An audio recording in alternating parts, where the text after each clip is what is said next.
Hey everyone! Welcome to this tutorial where we'll go through updating the firmware for your JBL Charge 5 speaker.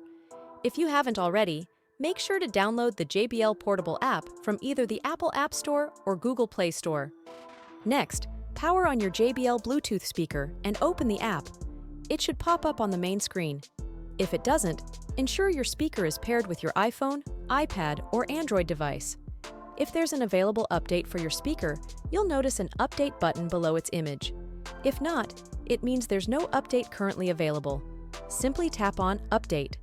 This action will redirect you to the firmware update screen. You'll observe a progress circle showing the completion percentage and an estimated remaining time. Remember, your speaker might turn on and off during this process, so avoid manually powering it on or off. Once the update is complete, you'll be greeted with an Upgrade Successful screen. Tap Let's Party to finalize the update.